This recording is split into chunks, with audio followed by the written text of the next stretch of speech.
Assalamualaikum warahmatullahi wabarakatuh. Selamat pagi anak-anak. Kembali lagi kita akan mempelajari pelajaran IPA hari ini, pertemuan ke-9 atau ke-10. Kita akan mempelajari sistem pencernaan makanan. Tujuan kita akan mempelajari sistem pencernaan makanan ini agar kita mengetahui apa saja sistem pencernaan makanan pada tubuh dan bagaimana sistem pencernaan makanan pada tubuh kita. Namun, kita akan membahas terlebih dahulu pada pertemuan ini yaitu nutrisi. Nah, nutrisi di sini digunakan untuk memenuhi kebutuhan energi kita. Sedangkan energi digunakan untuk kita beraktivitas sehari-hari. Nah, keseimbangan energi terjadi ketika kalori yang masuk sama dengan kalori yang keluar. Jadi kalau kalori yang masuk artinya asupan makan kita sama dengan aktivitas kita. Aktivitas kita seimbang dengan asupan makanan kita, tentu berat badan kita akan seimbang atau energi kita akan seimbang jika kalori yang masuk sama dengan kalori yang keluar.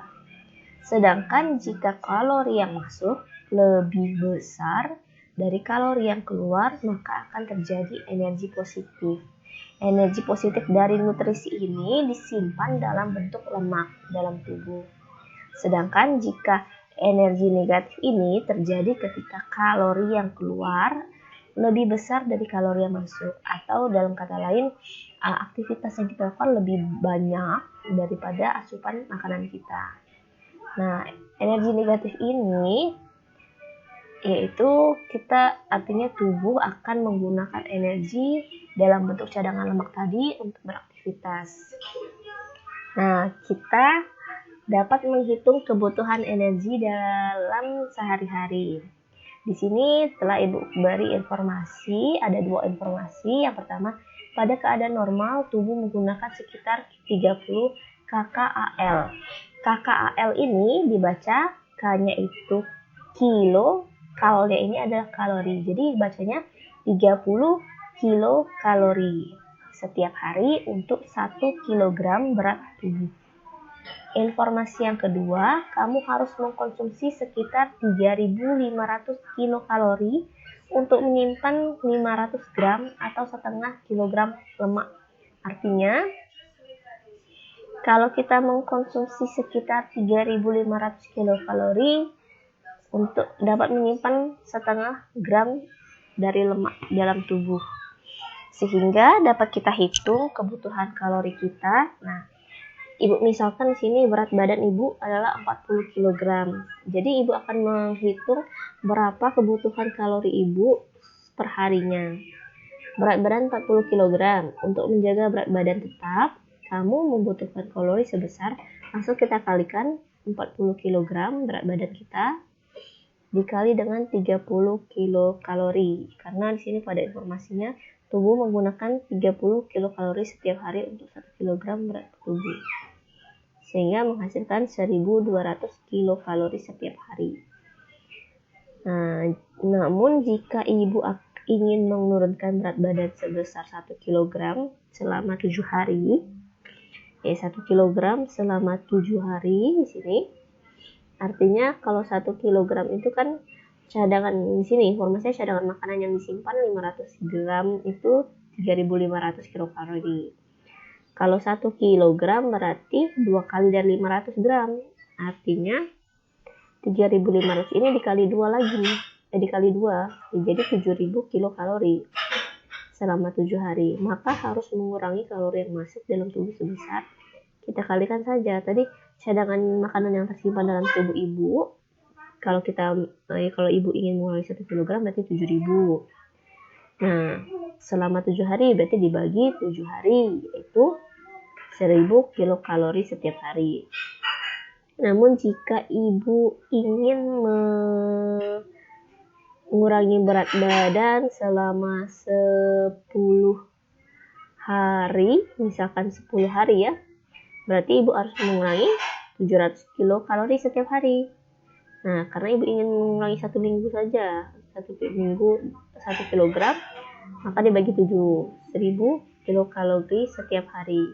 Jadi kesimpulannya, jika Ibu ingin diet, maka setiap hari Ibu membutuhkan tadi 1.200 ini agar tubuh ibu itu seimbang. Artinya kalori yang masuk sama kalori yang keluar. Tidak ada terjadi energi positif atau energi negatif dalam tubuh. Namun jika ibu ingin diet, berarti ibu harus melakukan aktivitas yang lebih besar daripada kalorinya yang masuk. Sehingga 1200 dikurang 1000 adalah 200 kilokalori. Berarti perharinya selama 7 hari itu ibu harus mengkonsumsi hanya 200 kilokalori. Baiklah, selanjutnya. Oke, yang kedua yaitu jenis nutrisi. Yang pertama ada karbohidrat. Karbohidrat ini adalah sumber utama dari energi. 1 gram karbohidrat menghasilkan 4,1 kilokalori. Nah, karbohidrat ini terbagi menjadi 3, ada gula, ada pati, dan ada serat. Gula kita sudah tahu, sedangkan pati adalah jenis karbohidrat yang berasal dari umbi-umbian, seperti kentang, kemudian makanan yang terbuat dari biji-bijian. Kemudian karbohidrat dalam bentuk serat, ini ditemukan pada dinding sel tumbuhan dalam bentuk selulasa. Kalau kita kelebihan karbohidrat dapat menyebabkan penyakit gula atau disebut dengan diabetes. Jadi kita harus untuk menjaga tubuh kita agar tidak terkena penyakit kelebihan gula, kita harus berolahraga teratur dan mengatur pola makan kita yang seimbang.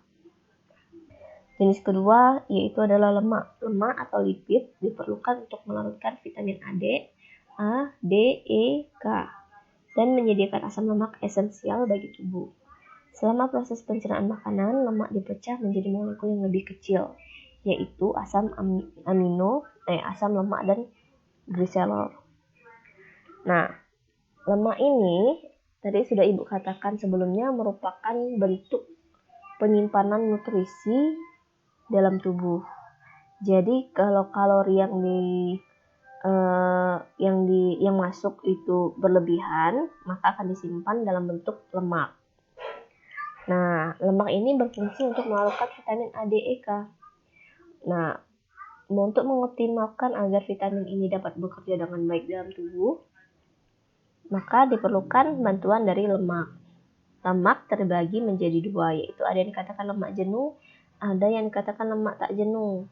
Lemak jenuh ini contohnya itu berasal dari daging, susu, keju, minyak kelapa sawit. Nah, biasanya lemak jenuh ini dalam suhu kamar berbentuk padat, sedangkan lemak tak jenuh biasanya itu contohnya dari minyak nabati serta lemak dari biji-bijian. Nah, dalam suhu ruang biasanya lemak tak jenuh ini berbentuk cair. Oke.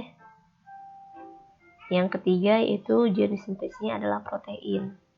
Protein dibutuhkan untuk menghasilkan energi, pertumbuhan, dan mengganti sel-sel tubuh yang rusak. Protein terdiri dari asam amino, sedangkan asam amino terdiri atas karbon, hidrogen, oksigen, nitrogen, dan kadang-kadang ada juga belerangnya. Nah, protein ini terbagi menjadi 2, ada protein nabati dan ada protein hewani. Kalau protein nabati artinya nabati di sini berasal dari tumbuh-tumbuhan, sedangkan hewani berasal dari hewan-hewanan. Nah, protein yang berasal dari hewani dapat kita ketahui contohnya itu protein ini adalah daging, ikan, telur, susu, dan keju. Sedangkan kandungan protein nabati atau yang berasal dari tumbuh-tumbuhan biasanya berasal dari kacang kedelai, kacang hijau, dan kacang-kacangan lainnya. Oke, selanjutnya.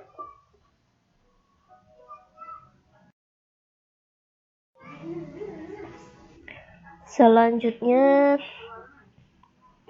yaitu jenis nutrisi yang keempat adalah vitamin. Vitamin digunakan untuk mengatur fungsi tubuh dan mencegah beberapa penyakit. Nah, vitamin ini ada banyak, ada vitamin A, vitamin B, vitamin C, vitamin D, vitamin E, vitamin K. Terbagi menjadi dua. Ada yang larut dalam air dan ada yang larut dalam lemak. Yang larut dalam air adalah vitamin B dan C, sedangkan yang larut dalam lemak adalah vitamin A, D, E, dan K. Jenis mineral selanjutnya, nutrisi selanjutnya yaitu mineral. Mineral merupakan nutrisi yang sedikit mengandung atom karbon, sehingga tubuh memerlukan sekitar 14 jenis mineral, diantaranya kalsium, fosfor, kalium, natrium, besi, iodium, dan seng. Mineral berfungsi dalam proses pembangunan sel, membantu reaksi kimia tubuh dan mengangkut oksigen ke seluruh tubuh, serta pembentukan dan pemeliharaan tulang. Oke, sampai sini telah Ibu jelaskan. Kemudian silakan buat tugasnya. Ada 3 soal tugasnya. Hitunglah berapa kebutuhan kalorimu setiap hari agar berat badanmu tetap terjaga. Hitung berdasarkan berat badanmu sendiri. Pada slide 1 tadi, pada awal pertemuan telah Ibu hitung, contohnya adalah berat badan Ibu 40 kg. Silakan hitung berat badan kalian berapa dan berapa kebutuhan kalori kalian setiap hari. Nomor kedua, buatlah tabel 5 jenis vitamin yang isinya nama vitamin, manfaat, sumber, penyakit yang dapat ditimbulkan jika kekurangan atau kelebihan. Nah, contohnya, Ibu contohkan, misalkan buat tabel, kolom pertama, tulis nama vitamin, misalkan vitamin A. Kolom kedua, manfaatnya apa? Misalkan vitamin A manfaatnya untuk menjaga kesehatan mata. Sumber vitamin A, misalkan wortel. Kemudian penyakit. Di sini ya. Tulis, jika kekurangan vitamin A, maka akan menyebabkan penyakit mata berupa misalkan tabun jauh, seperti itu. Soal nomor 3, buatlah tabel 5 jenis mineral yang isinya nama mineral, manfaat, sumber, penyakit yang dapat ditimbulkan jika kekurangan atau kelebihan. Sama seperti tabel dari vitamin, namun ganti saja di sini nama mineral. Nama mineralnya apa? Misalkan namanya kalsium. Manfaatnya untuk menjaga kesehatan tulang. Sumbernya, sumber kalsium, misalkan susu. Penyakit yang dapat ditimbulkan jika kekurangan atau kelebihan kalsium. Kalau kekurangan berarti dapat pengeroposan tulang bisa jadi, atau kalau misalkan dia kelebihan, tulang akan menjadi kaku. Nah, silakan isi 5 jenis mineral. Bisa kalian ambil kalsium, fosfor, kalium, natrium, besi,